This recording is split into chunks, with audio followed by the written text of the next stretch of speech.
तपाईले कहिले सोच्नु भएको छ हाम्रो घरको कुना काप्चामा बस्ने ककरोच अथवा साङ्ला कति उपाय लगाउँदा पनि कन्ट्रोल गर्न किन यति धेरै गाह्रो हुन्छ?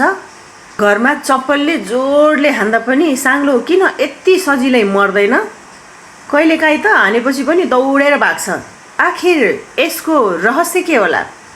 यसको पहिलो कारण ककरोचको एक्जोस्केलेटन अर्थात् बाहिरको कडा कवच हो।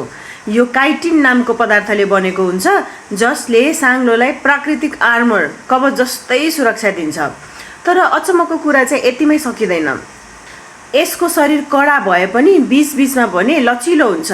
त्यसैले तपाईले झ्याल ढोका वा भित्ताको सानो चिरा देख्नु भएको छ भने त्यही सानो ठाउँबाट पनि सजिलै छिर्न सक्छ। अनि अर्को इन्ट्रेस्टिङ कुरा, साङ्लो नाक वा मुखबाट सास फेर्दैन।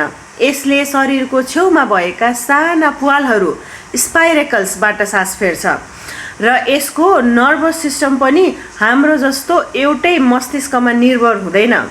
शरीरभरि फैलिएका ग्याङ्ग्लियाले धेरै कामहरू नियन्त्रण गर्ने गर्छन्।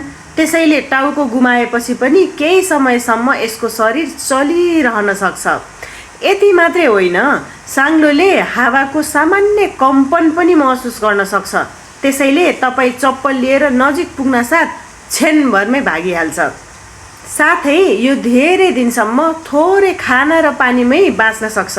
लाखौँ वर्षको इभोल्युसनले यसलाई पृथ्वीको सबैभन्दा बलियो सर्भाइभर्स मध्ये एक बनाएको छ।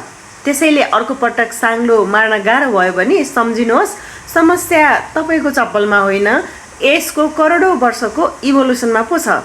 फेरि कुनै यस्तै दैनिक जीवनको विज्ञान जान्न चाहनुहुन्छ भने फलो गर्नुहोला। धन्यवाद।